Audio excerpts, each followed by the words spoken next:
আমাদের প্রতিবেশী দেশ বাংলাদেশ, সেই বাংলাদেশের হাসিনা সরকার অগণতান্ত্রিকভাবে ভেঙে যাওয়ার পর বর্তমান অন্তর্বর্তীকালীন সরকার ইউনূসের আমলে বাংলাদেশের সংখ্যালঘুদের অবস্থাটা কি সেটা আমরা মোটামুটি নিউজ চ্যানেলের মাধ্যম দিয়ে আমরা প্রতিবেশী দেশ ভারতবর্ষ আমরা দেখতে পাচ্ছি। ওখানে যেভাবে ওখানকার মাইনরিটিদের উপরে অত্যাচার, হামলা, আক্রমণ এবং ওখানকার মাইনরিটিরা অর্থাৎ হিন্দু সমাজের মানুষজনেরা মূর্তি পুজোয় বিশ্বাসী এবং সেই মূর্তি কিভাবে ভাঙচুর করা, কিভাবে মূর্তির হাত কেটে নেওয়া বা এই সমস্ত কিছুগুলো আমরা সোশ্যাল মিডিয়ার মাধ্যম দিয়ে, নিউজ চ্যানেলের মাধ্যম দিয়ে আমরা দেখেছি। আর এই সমস্ত কালচারগুলো আমরা বাংলাদেশের মধ্যেই প্রথম দেখেছি। আমার লাইফে আমি কোনো দিন এরকম কোথাও শুনিনি যে এই রকমভাবে মূর্তির উপরে আক্রমণ করা হয়েছে, মূর্তি পুজোর উপরে আক্রমণ করা হয়েছে, সেই সমস্ত মানুষদের উপরে আক্রমণ করা হয়েছে, এরকম ধরনের আমি দেখিনি বা শুনিনি। বাংলাদেশই প্রথম সেটা আমরা সোশ্যাল মিডিয়া নিউজের মাধ্যম দিয়ে শুনেছি। আর এই কালচারটা বাংলাদেশেরই, আমরা সেটা গোটা বিশ্ববাসী জানি। কিন্তু এই কালচারটা আমাদের ভারতবর্ষের মধ্যে ঢুকে গেছে এটা আমাদের জানা ছিল না। কিন্তু গতকালকে আমাদের ভারতবর্ষের পশ্চিমবঙ্গের কাকদ্বীপের মধ্যে এই রকম একটা ঘটনা ঘটে যাবে এটা আমরা কোনোদিন ভাবতে পারিনি। অবাক হয়ে গেছি এই ঘটনাটা ঘটার পরে এই কারণেই, কারণ এই কালচারটা তো আমাদের ভারতবর্ষের নয়। ভারতবর্ষে কোনোদিন এই ঘটনাটা তো ঘটেনি, যার কারণে আমরা অবাক হয়ে গেছি। যেভাবে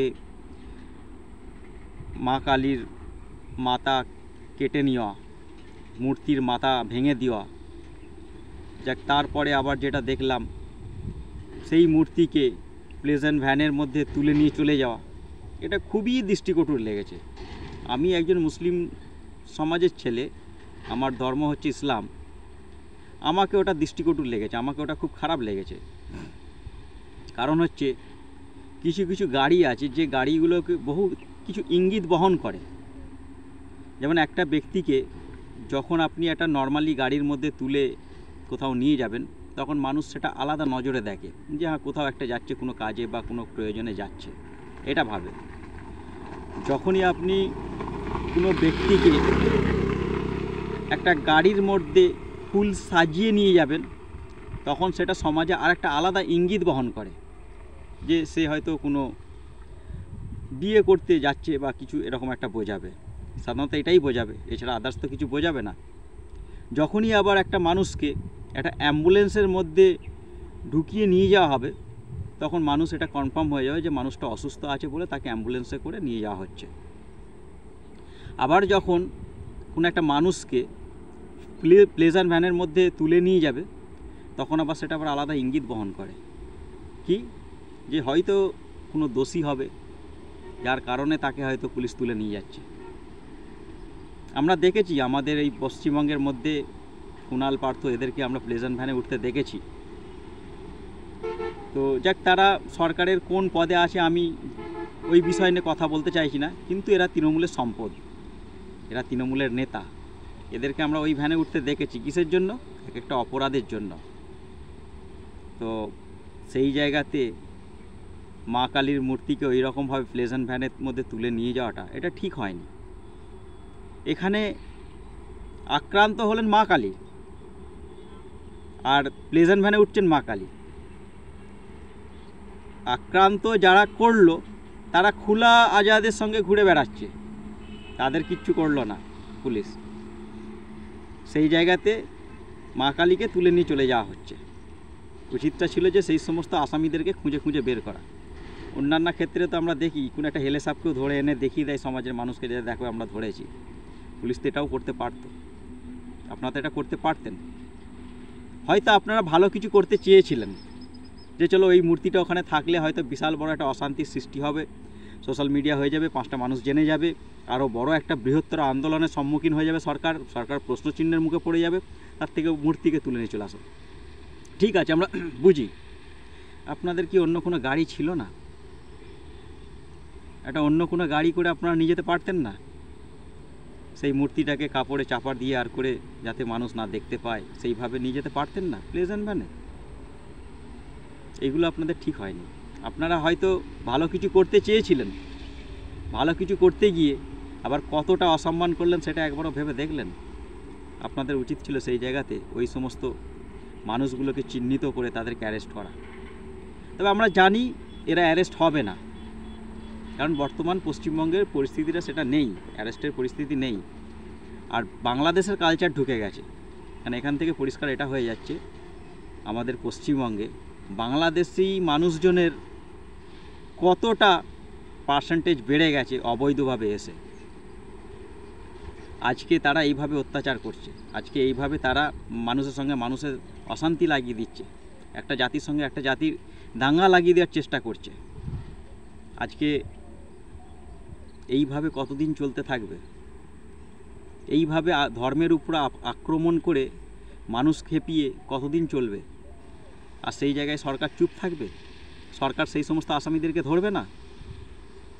এই সরকারের কোনো উদ্যোগ নেই সেই সমস্ত আসামিদেরকে ধরার, কারণ এরা হচ্ছে সম্পদ। ভোটের সময় ভোট লুট করার জন্য এরা কাজে লাগে। আজকে যদি তাদেরকে শাস্তি দেওয়া হয় তাহলে ভোটের সময় ভোটটাকে লুট করবে। এমনিতেই এসআইআর হবে, এসআইআর হলেই অলরেডি আমার বহু ভোট কেটে চলে যাবে। আবার যদি এদেরকে অ্যারেস্ট করি তাহলে তো আর হবে না, তাই না? তাই পশ্চিমবঙ্গের জনগণকে বলছি, এই সমস্ত কিছু অন্যায়ের প্রতিবাদ যদি প্রকৃতপক্ষে যদি করতে চান, সামনে 2026 আর কয়েকটা মাস বাকি আছে, সুযোগ আপনারা পাবেন, ওই সুযোগ হাতছাড়া করবেন না। এরা আবারও সেই সুযোগ আসার আগে আপনাদেরকে বহু প্রতিশ্রুতি দেবে, বহু প্রতিশ্রুতি দিয়েছে। তিনবার সুযোগ দিয়েছে পশ্চিমবঙ্গের জনগণ, আর নয়, তিনবার সুযোগ দিয়ে পুরো শেষ করে ফেলেছে। যুব সমাজকে শেষ করে ফেলেছে, স্বাস্থ্যকে শেষ করে ফেলেছে, কর্মসংস্থানকে শেষ করে ফেলেছে, শিল্প শেষ করে ফেলেছে, বেকারে ভরিয়ে দিয়েছে। আজকে কিচ্ছু নেই, সব শেষ। আর যতটুকুন অবশিষ্ট আছে না, এবারে যদি রাখেন এটাও আর থাকবে না। এখনও পর্যন্ত যতটুকুন আপনি শান্তির সঙ্গে আপনি আপনার বাড়িতে রাত্রিটা কাটাতে পারছেন, এরপরে সেটাও আর পারবেন না। অর্থাৎ 26-এ জবাবটা দিন এদেরকে। আর ওই সমস্ত আসামিদেরকে, ওই সমস্ত অপরাধীদেরকে, যদি অপরাধীদের আপনারা শাস্তি দিতে চান, পরিবর্তন করুন। আমি আপনাকে বলছি, আমি আপনাদেরকে বলছি যে এর সবাই পানিশমেন্ট পাবে, এর শাস্তি সবাই পাবে, কেউ ছাড় যাবে না। খালি পরিবর্তনের অপেক্ষা। পরিবর্তনটা একবার করে দেখুন এই সমস্ত মানুষগুলো, তারপরে কিভাবে ওরা থাকে সমাজে, তারপরে এরা কিভাবে এইরকম ধরনের অত্যাচার করতে পারে একবার দেখুন। একবার একটা সুযোগ খালি দিন ভারতীয় জনতা পার্টিকে, তারপর দেখতে পাবেন যে কত ধানে কত চাল। যেখানে যেখানে ভারতীয় জনতা পার্টি সরকার গঠন করেছে, যে যে রাজ্যে, সেই রাজ্যগুলোকে পুরো সোজা করে ছেড়ে দিয়েছে। আর এই পশ্চিমবঙ্গ যদি আপনারা পরিবর্তন করেন, এই পশ্চিমবঙ্গকেও সোজা করে দেবে। অর্থাৎ বাংলা, সোনার বাংলা যদি গড়তে চান, আর এই সমস্ত সন্ত্রাসীদের যদি শাস্তি পেতে চান, আর ওই সমস্ত উগ্রপন্থী দেশদ্রোহী মানুষদের যদি আপনারা শাস্তি দিতে চান, তাহলে 26-এর সুযোগটা হাতছাড়া করবেন না। জবাবটা দিন, সরকারটা পাল্টান, ভারতীয় জনতা পার্টিকে ক্ষমতায় নিয়ে আসুন, অবশ্যই এরা শাস্তি পাবে। যাক, ভালো থাকবেন, আবারও দেখা হবে।